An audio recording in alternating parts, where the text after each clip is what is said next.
Alors tout d'abord, une première métrique qu'on appelle la précision va nous indiquer combien des candidats que nous avons identifiés comme admis étaient réellement admis. D'accord? En fait, c'est le ratio entre, d'une part, les vrais positifs, d'accord, sur l'ensemble des éléments classés comme positifs. D'accord? Les éléments classés comme positifs, c'est-à-dire les vrais positifs. On a gardé notre petite matrice de confusion ici. Les vrais positifs plus les faux positifs. D'accord? Donc on travaille au niveau de cette colonne. On rapporte les vrais positifs ici sur la somme des vrais positifs plus faux positifs. En fait, ça nous indique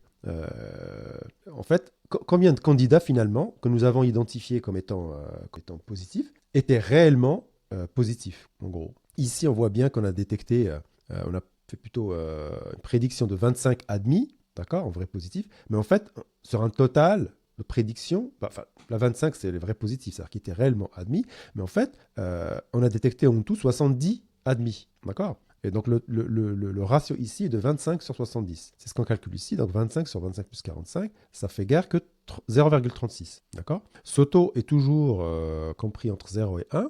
On peut l'exprimer d'ailleurs soit en valeur décimale, comme ici 0,36. On peut parler aussi de pourcentage, 36%. Évidemment, on a intérêt à ce qu'il soit le plus haut possible. On ne pourra pas dépasser 1 d'ailleurs, mais on a intérêt à ce qu'il soit le plus haut possible. D'accord? Ici, on a un ratio qui n'est pas très fort, hein, parce que on a beaucoup de faux positifs en fait. Ça revient toujours à ce qu'on a déjà dit. Ça quantifie un petit peu ce qu'on a déjà dit, hein, à savoir que le modèle est un peu optimiste, d'accord? Au prix d'attraper beaucoup de, entre guillemets, d'admis, hein, les admis réels, on en attrape beaucoup à 25 sur 30, au prix d'attraper, pardon, c'est l'inverse, au prix d'avoir des faux positifs, d'accord? On arrive à attraper tous les admis en fait, tous les vrais admis, d'accord? On est un petit peu optimiste, donc du coup, on attrape pas mal des vrais admis, mais dans la foulée, on laisse passer des quelques faux positifs. En gros, c'est ça.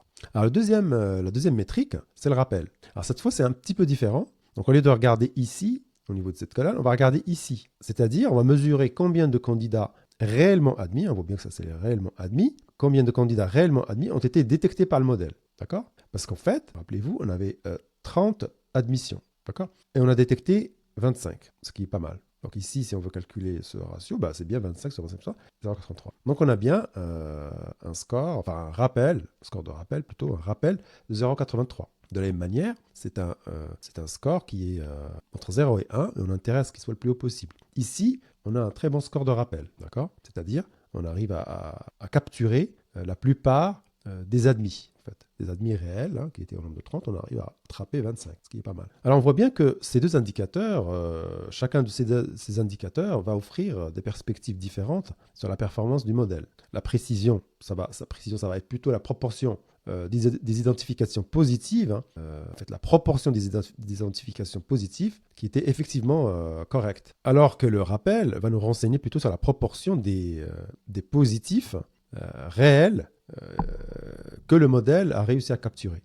Dans notre exemple ici, les scores obtenus suggèrent que le modèle est relativement bon pour identifier les étudiants qui sont réellement admis. C'est le 83% du score de rappel. Mais il y a une marge d'amélioration en termes de précision. Ceci afin de réduire les faux positifs. Alors comme j'ai dit, l'objectif c'est d'avoir des scores de précision et de rappel les plus hauts possibles. Mais malheureusement, ces deux indicateurs ne vont pas toujours dans la même direction. C'est-à-dire, quand on veut améliorer l'un, souvent on détériore le deuxième.